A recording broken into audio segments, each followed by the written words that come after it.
ബാക്കി വന്ന ദോശ കൊണ്ടേ നമുക്ക് ഇങ്ങനെ ഒരു സംഭവം ഉണ്ടാക്കി നോക്കിയാലോ. നല്ല ടേസ്റ്റാണ് കേട്ടോ. അപ്പോൾ എന്തായാലും ട്രൈ ചെയ്ത് നോക്കണം എല്ലാവരും. അപ്പോൾ അതിനായിട്ട് ബാക്കി വന്ന ദോശ, അല്ലെങ്കിൽ നമ്മൾ ദോശമാവ് ഉണ്ടെങ്കിൽ ദോശ ഉണ്ടാക്കിയിട്ട് അങ്ങനെ തന്നെ ഫ്രിഡ്ജിലേക്ക് എടുത്ത് വെക്കണം. അപ്പോൾ ഫ്രിഡ്ജിലേക്ക് എടുത്ത് വെച്ചിട്ട് പിന്നത്തെ ദിവസം എടുക്കുക. അപ്പോൾ ഒന്നും കൂടെ ഉണങ്ങി കിട്ടും. അപ്പോൾ അതിനെ ചെറുതാക്കി കട്ട് ചെയ്ത് ഇതേപോലെ നമുക്ക് ഇഷ്ടമുള്ള എണ്ണയിലിട്ടിട്ട് വറുത്തെടുക്കുക. സൺഫ്ലവർ ഓയിലോ അല്ലെങ്കിൽ വെളിച്ചെണ്ണ മതി. അപ്പോൾ അതിലിട്ടിട്ട് ഇതേപോലെ ഇങ്ങനെ ഫ്രൈ ആക്കി എടുക്കുക കേട്ടോ. പെട്ടെന്ന് ഫ്രൈ ആയി കിട്ടും. പിന്നെ കനം കുറഞ്ഞ ദോശയാണെങ്കിൽ കുറച്ചും കൂടെ നല്ലത്.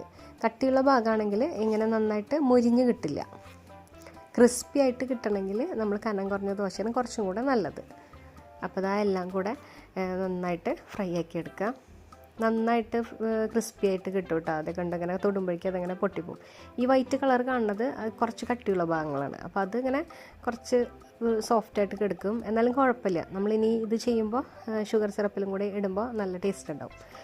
ഷുഗർ സിറപ്പിനായിട്ട് 2 ടേബിൾ സ്പൂൺ വെള്ളവും 2 ടേബിൾ സ്പൂൺ ഷുഗറാണ് എടുത്തെടുക്കണത്. ഇവിടെ ആകെ 2 ദോശയുള്ളൂ, അതുകൊണ്ട് വളരെ കുറഞ്ഞ അളവ് എടുത്തെടുക്കണേ. അപ്പോൾ നിങ്ങൾ എടുക്കുമ്പോൾ കൂടുതലുണ്ടെങ്കിൽ 1:1 റേഷ്യോയിൽ വെള്ളവും ഷുഗറും കൂടെ എടുക്കുക. അതൊരു നൂൽ പരുവാകുമ്പോൾ അതിലേക്ക് നമ്മുടെ ഫ്രൈ ചെയ്ത് വെച്ച ദോശ ഇട്ട് കൊടുക്കുക. പിന്നെ അത് നന്നായിട്ട് മിക്സ് ചെയ്യുക. വേറെ പണിയൊന്നുമില്ല, കഴിഞ്ഞു. നല്ല ടേസ്റ്റാണ്. ഇതൊരു 10 മിനിറ്റ് പുറത്ത് വെച്ചിട്ടുണ്ടെങ്കിൽ അതൊക്കെ ഒന്ന് ഡ്രൈ ആയിട്ട് വരും. ഇത് ക്രിസ്പി ആയിട്ട് തന്നെ ഇരിക്കും കേട്ടോ. ഇങ്ങനെ സോഫ്റ്റായി പോവില്ല. നല്ല ടേസ്റ്റാണ്. അപ്പോൾ എന്തായാലും ഉണ്ടാക്കി നോക്കണം. പിന്നെ ഇതിൽ നമ്മൾ ആ ഷുഗർ സിറപ്പ് ഉണ്ടാക്കിയതിൽ ബാക്കി ഉണ്ടെങ്കിൽ അതൊന്ന് കുറച്ച് കട്ടിയിലായിട്ടുണ്ടാവും.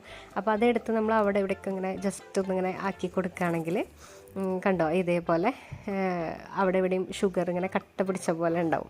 നമ്മൾ ഈ അയിനാസ് മടക്കൊക്കെ കഴിക്കുമ്പോൾ മധുരസേവയൊക്കെ കഴിക്കുമ്പോൾ അതിലുണ്ടാവില്ലേ, അപ്പോൾ അതേപോലെ. അപ്പോൾ അതും കുട്ടികൾക്ക് നല്ല ഇഷ്ടമാവും.